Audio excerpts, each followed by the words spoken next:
So what is prostate health? Is that the same as men's health? And how did prostate cancer awareness programs get involved in these two agendas? Welcome to HEALTHdrum. I'm Dr. Bert Vorstman, a urological surgeon and former researcher, and this channel is all about sorting out medical fact from medical fiction. By the way, HEALTHdrum is for educational and informational purposes only and not a substitute for professional medical advice. The links to the disclaimer and the material in this video are in the description below. And if you like to get fact-based healthcare information, please hit the subscribe button. Okay, so let's get into it. So the terms prostate health and men's health are quite often used interchangeably, but let's see what men's health is all about first. So men's health encompasses much more than just prostate health. It covers the physical, mental, and social well-being of men. The physical well-being category is all about the ballooning obesity rate, heart disease, high blood pressure, diabetes, stroke, and so on. As well, it's about hormonal health and fertility, mental well-being and lifestyle choices, risk-taking, and substance abuse. The last category in this list is cancers impacting men, such as prostate cancer. But as you will see as we progress, a lot of the marketing about prostate cancer actually leads you into health dangers and not health benefits. So that was men's health. What about prostate health? What is that about? So prostate health is a much narrower subject than men's health and is essentially only about the prostate. The prostate's overall well-being, its proper function, its relationship to urinary function, and its relationship to reproductive function and the diseases and disorders that may affect the prostate. Sadly, the prostate health arena, like the men's health arena, has been overwhelmed by the fear-based prostate cancer industry and only pushes vulnerable men into very risky and unreliable testing and treatments for prostate cancer. Much of what sounds like wellness is really a pathway to health dangers, so be very aware. So where is the prostate located? So here's a couple of sketches showing you exactly where the prostate is located. The prostate is approximately walnut-sized and located below the bladder and in front of the rectum.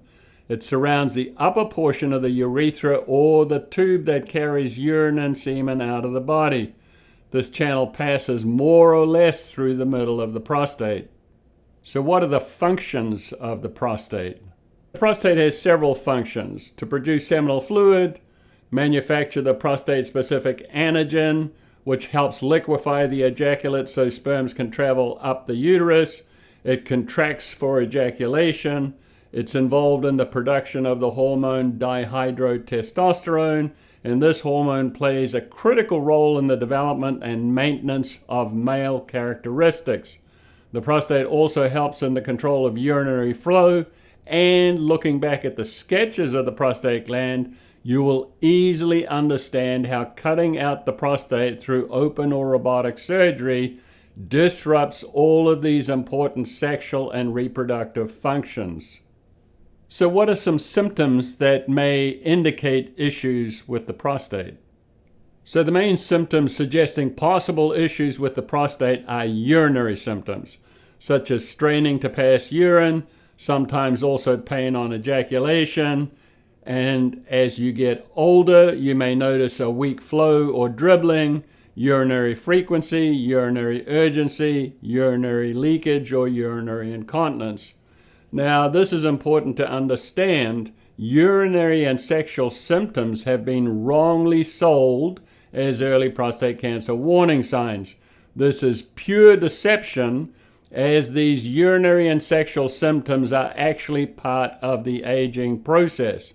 Sadly, you will see a lot of fear-mongering, falsehoods, and shameless exaggerations about prostate cancer delivered by the prostate cancer industry because men's health and prostate health seem to have been hijacked by the prostate cancer industry for their benefit. Prostate Cancer Awareness campaigns and Men's Health Month are very deceptive programs. So what sort of signs could suggest problems with the prostate? Here's a list of signs indicating possible prostate problems, and these problems are commonly detected by a physical examination of the prostate through the digital rectal examination, or DRE.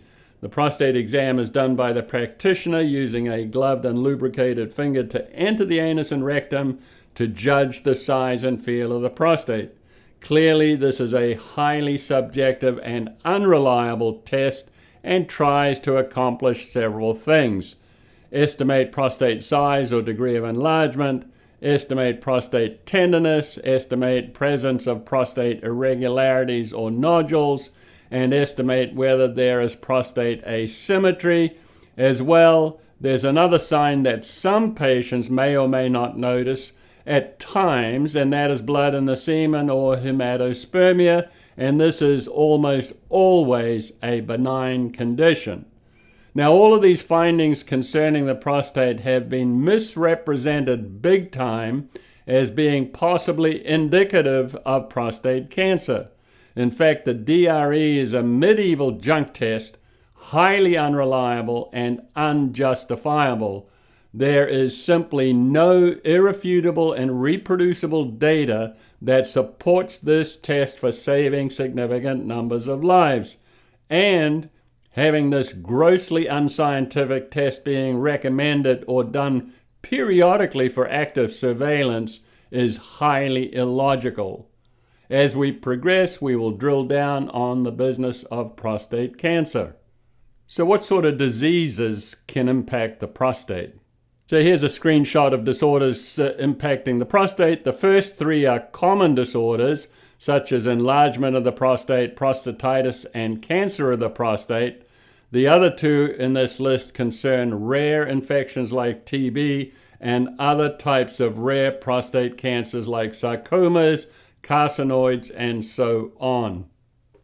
So let's briefly look at how the first two conditions are treated commonly.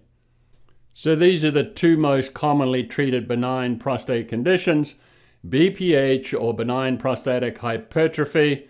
This is typically treated with medications once symptoms are severe enough, and if the first medication doesn't help or you have side effects, try a few of the others, as there are several inexpensive generic medication options that can be quite helpful. You should try medications well before considering any procedures. In my experience, minimally invasive office-based procedures such as lifts and stents do not provide complete relief. On the other hand, prostatic artery embolization, or PAE, can help men that have very large prostates. This procedure is usually undertaken by an interventional radiologist. Now, there are several surgical options for coring out the inside of the prostate, and they include the standard transurethral resection of the prostate, or TURP, and then there are some newer procedures such as aqua ablation. As well, there's the old traditional method of open prostatectomy, or enucleation of the prostate. Now, moving on to prostatitis, there are basically two types of prostatitis, or inflammation of the prostate. There's chronic non-bacterial, and there's acute bacterial, with some other uncommon forms in between. The so-called chronic prostatitis, or chronic pelvic pain syndrome, is often due to pelvic floor overactivity and commonly due to stress. This disorder can benefit from biofeedback or various low-dose alpha blockers like terazosin. Acute bacterial prostatitis, on the other hand, is clinically obvious and treated with antibiotics. All of these treatment options have upsides and downsides, and you need to do plenty of homework. So let's now look at some of the tests that are considered standard of care for prostate health or men's health, and see how reliable these tests are. So these are the so-called standard tests that most men will be pushed into having when seeing a physician for some mild urinary or sexual complaints. A urine test and maybe a residual urine to see how well you're emptying your bladder. These can be easily done in the office. a highly unreliable prostate exam or digital rectal exam is also commonly recommended, as well as the highly unreliable PSA or prostate-specific antigen blood test. This blood test is not specific for the prostate or for prostate cancer. It has a false positive rate of about 78%, and the levels of 0 to 4 being normal are artificial and made up. The PSA test is a highly unreliable screening test for prostate cancer. As well, most PSAs are elevated because of the enlarged prostate and not the tiny cancer that may or not be detected. However, most men with an elevated PSA or so-called abnormal prostate exam will be pushed into having an MRI and likely a highly unreliable prostate needle biopsy. Typically, the prostate needle biopsy samples about 0.1% of the prostate, leaving some 99.9% unsampled, and because of this gross sampling error associated with this hit or miss biopsy, prostate cancer progression often isn't a new disease, but just a cancer that was missed on the previous biopsy. As well, prostate cancers need to be at least about 5 millimeters in size in order to be detected. So we've just looked at prostate health and men's health, and how if you have any urinary or sexual symptoms at all, you are very likely to be pushed into some very risky and highly unreliable testing for prostate cancer. Now let's see what prostate cancer is all about and examine some key facts. So here's some key facts about prostate cancer. They are not all equal. Most grow very slowly. In fact, from the time of mutation, it can take 40 years or more for many of them to reach 1 centimeter or half an inch in diameter. Most men will die with their prostate cancer and not from it. The Gleason 6 is a pseudo-cancer and lacks the hallmarks of cancer. Only some 10 to 15% of prostate cancers are high-grade and potentially dangerous, and some men will die from high-grade cancer. As well, prostate cancer is not a single growth in the prostate, as some 80 to 90% of prostate cancers are multifocal because prostate tissue is impacted by field effects. This means that there's a pre-malignant condition in the prostate that can trigger the future development of prostate cancer somewhere in the prostate of unknown grade. The bottom line here is that most prostate cancers are outlived. So you've seen the doctor for some mild urinary and sexual symptoms and been concerned about prostate health, and then bulldozed into having some very unreliable tests for prostate cancer. Now they've detected a small cancer. What sort of treatments are they going to recommend? So here's a list of the treatment options for localized prostate cancer. The fact that there's a whole range of them should get you concerned right away because it suggests that there's no ideal treatment. These so-called options include surgery, open or robotic, radiation with or without testosterone suppression, brachytherapy or radioactive seeds, proton beam, and then focal therapy, where there's a subset of options using cryoablation, high-intensity focused ultrasound or HIFU, laser, photodynamic therapy, or PDT. These various treatment options are all marketed as being standard of care and effective, but neither of these terms means that they are safe or that the treatments are proven to save significant numbers of lives. So do these treatments for prostate cancer save significant numbers of lives? So here's a major problem with the current treatment options for localized prostate cancer. They're all sold as cures, but there's one very troubling reality. At about 20 years, those that had no treatment had survival rates that were similar to those that had radical treatments. However, those that had no treatment did not have any of the complications that are normally seen after radical treatments. As well as the PSA test being highly unreliable, PSA testing also fails to save significant numbers of lives. In fact, both PSA testing and radical prostate cancer treatments fail to save significant numbers of lives.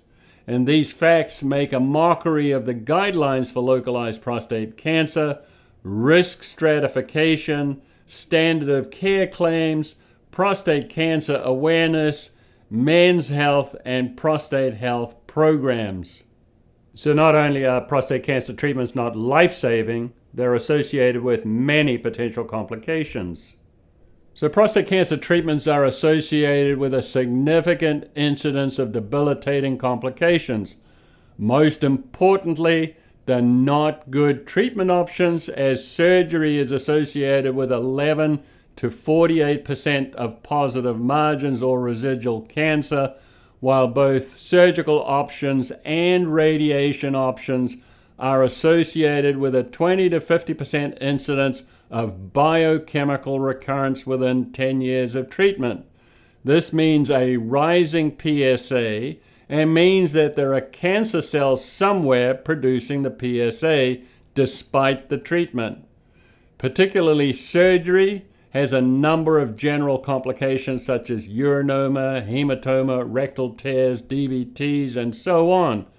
Virtually all treatment options are associated with penile and sexual complications such as erectile dysfunction and urinary and urethral complications such as urethral strictures and urinary incontinence.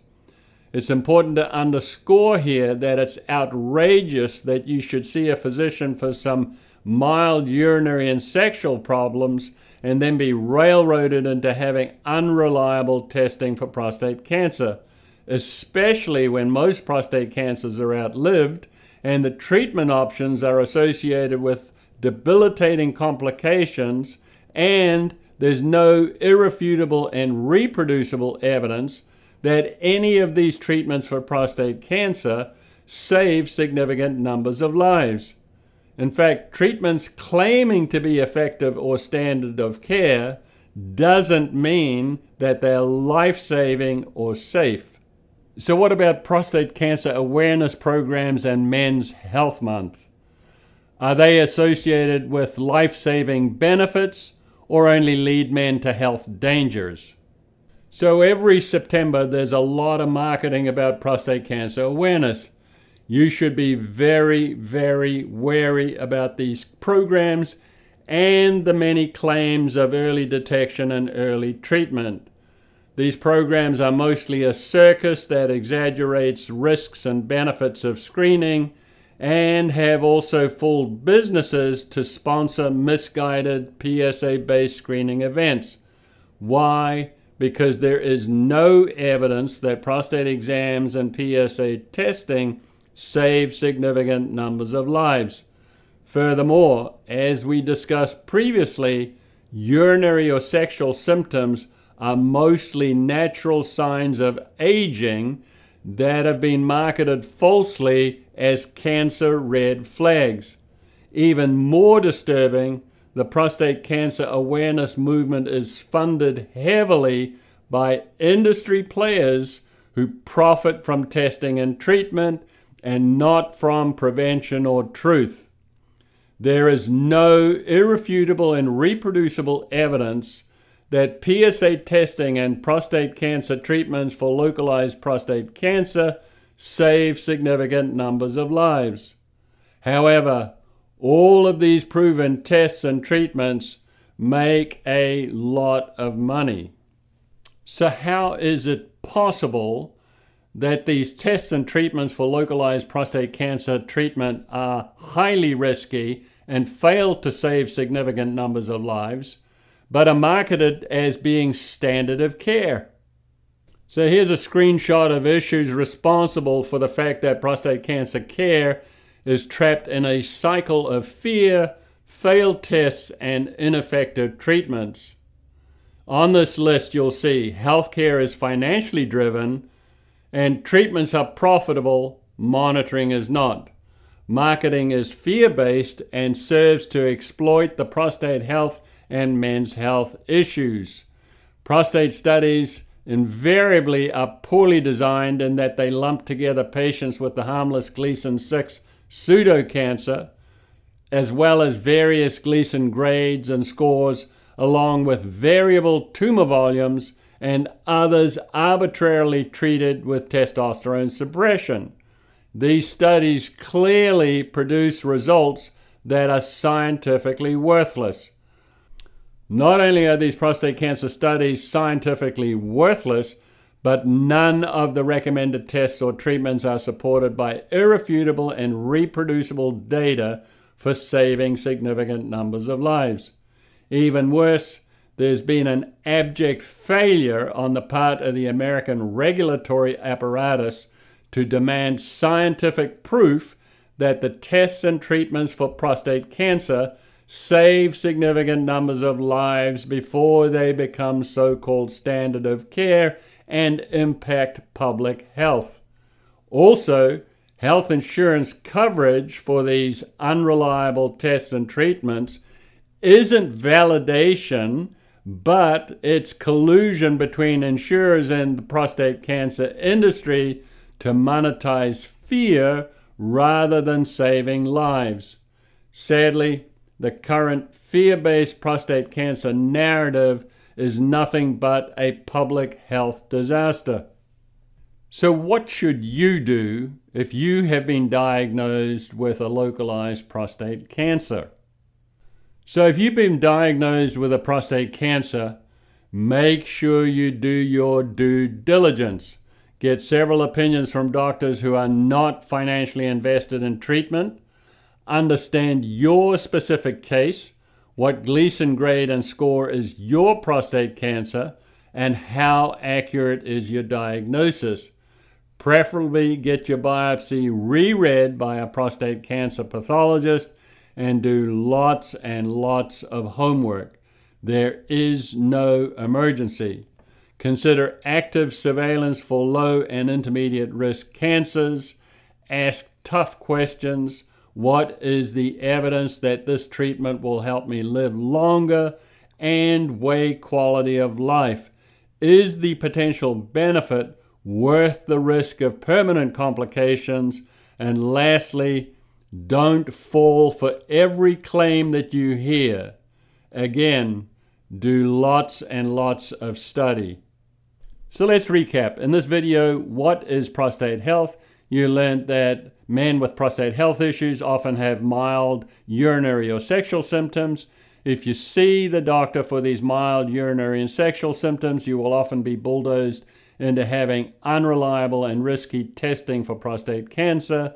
And you learned that there's no irrefutable and reproducible evidence that the tests and treatments for prostate cancer save significant numbers of lives. To learn more about routine medical conditions, self-care, and digital health, check out these other videos. And if you like them, please share them with your friends.